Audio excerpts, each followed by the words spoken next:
ఆంధ్ర తెలంగాణలో తక్కువ ఫీజులతో high quality results ఇస్తున్న ఏకైక సంస్థ తిరుమల్ ఐఏఎస్ ఇన్స్టిట్యూట్. సజ్జనుల సంరక్షణ, దుష్టజన శిక్షణ, ధర్మ సంస్థాపన కోసం ప్రతి యుగంలో నేను అవతరిస్తూనే ఉంటాను అన్న పరమాత్ముడు ఆ దిశగా అవసరమైనప్పుడు ఏ రూపంలోనైనా వస్తాడు, వచ్చి తీరుతాడు. ఇందుకు ఒక్కోసారి ఒక్కొక్కరి సాయం తీసుకోవచ్చు. ఏ కాలంలోనైనా సత్యం మారదు, చెడు అన్నది హతం అవుతూనే ఉంటుంది. దుష్టవర్తనులకు చెడు ఫలితం వస్తూనే ఉంటుంది.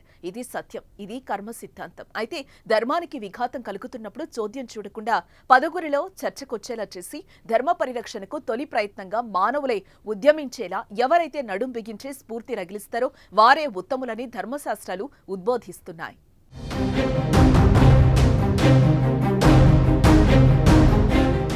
ఈ నేపథ్యంలో కలియుగ దైవం వలసిన తిరుమలలో దారి తప్పిన ధర్మాన్ని సక్రమ మార్గంలో నడిపించేందుకు సమస్త ప్రక్షాళనకు బీసీవై పార్టీ అధ్యక్షుడు బోడే రామచంద్ర యాదవ్ తలపెట్టిన మెట్లోత్సవం కార్యక్రమం పట్ల సర్వత్రా హర్షాతిరేకాలు వ్యక్తమవుతున్నాయి. కోట్లాది మంది భక్తులు ఏమైతే కోరుకుంటున్నారో సరిగ్గా వాటిని ఆచరణలో పెట్టాలని ఎలుగెత్తి చాటుతూ 7 డిమాండ్లతో పుంగనూరు నుంచి తిరుమలకు ఈ నెల 27న రామచంద్ర యాదవ్ పాదయాత్రగా బయలుదేరారు.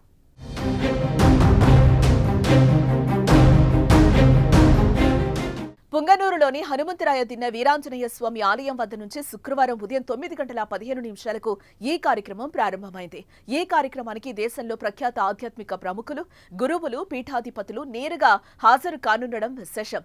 శ్రీ శ్రీ శ్రీ రామానుజాచార్య వంశ పరంపర, శ్రీ యదుగురి యతిరాజు మఠాధిపతి శ్రీ శ్రీ శ్రీ నారాయణ రామానుజాజియర్ స్వామి, అయోధ్యలోని హనుమాన్ మఠం పీఠాధిపతి శ్రీ హనుమంత్ కళ్యాణ్ దాస్ జీ మహారాజ్, శ్రీపీఠం వ్యవస్థాపకులు, ప్రముఖ ఆధ్యాత్మిక గురువులు శ్రీ పరిపూర్ణానంద స్వామీజీ, త్రిశక్తి మంత్రాశ్రమ సిద్ధయోగులు, సాక్తేయ సంప్రదాయ సదాచార సంపన్నులు శ్రీ శ్రీ శ్రీ ఆడిదండి శక్తి శ్రీ భగవతి మహారాజస్వామి, శ్రీకృష్ణ యాదవానంద స్వామీజీ, కంచపీఠం గురువులు, ఇతర ప్రాంతాల నుంచి విచ్చేసి ప్రముఖ స్వామీజీలు రామచంద్ర యాదవ్కు ఆశీర్వాదం అందజేస్తున్నారు.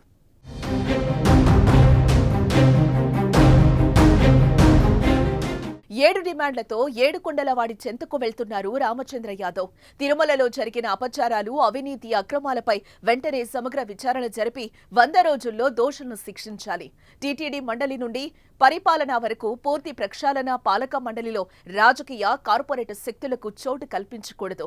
వీఐపీ దర్శన విధానాన్ని రద్దు చేసి ముఖ్యమంత్రి నుండి సామాన్య భక్తుని వరకు అందరికీ ఒకే విధమైన దర్శన ఏర్పాట్లు చేయాలి. టీటీడీలో పనిచేస్తున్న అన్యమత ఉద్యోగులను వెంటనే తొలగించి వారికి ప్రత్యామ్నాయ ఏర్పాట్లు చేయాలి. తొలగించబడిన 1000 కాళ్ల మండపాన్ని వేరొక చోట వెంటనే నిర్మించాలి. తిరుపతిలో ఉన్న గోవిందరాజస్వామి, కపిల్ తీర్థం, తిరుచానూరు, అలివేలు మంగాపురం ఆలయాలకు కనీసం 2 కిలోమీటర్ల పరిధిలో మాంసం, మద్యం దుకాణాలు నిషేధించాలి.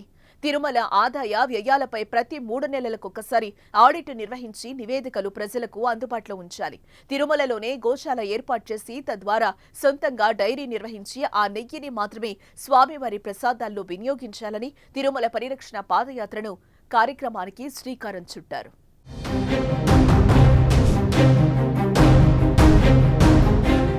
హనుమంతరాయ దిన్నెలో ఉన్న వీరాంజనేయ స్వామి దేవాలయం నుంచి ప్రారంభమైన పాదయాత్ర చౌడేపల్లి, సోమల, సదుం, కల్లూరు, పులిచెర్ల, రొంపిచెర్ల క్రాస్, శ్రీనివాస మంగాపురం మీదుగా అలిపిరి నుండి తిరుమల వరకు సాగనుంది.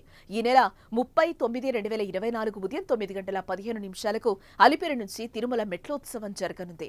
ఈ పాదయాత్ర సహా మెట్లోత్సవం కార్యక్రమానికి భక్తులు వేలాదిగా తరలి రావాలని ఆయన పిలుపునిచ్చారు. తిరుమల రక్షణ కోసం, పవిత్రత కోసం, ప్రక్షాళన కోసం భక్తులు ఈ పవిత్రమైన కార్యక్రమంలో పాల్గొనాలని రామచంద్ర యాదవ్ పిలుపునిస్తున్నారు. రండి, కదిలి వెళ్దాం, తిరుమలను రక్షించుకుందాం.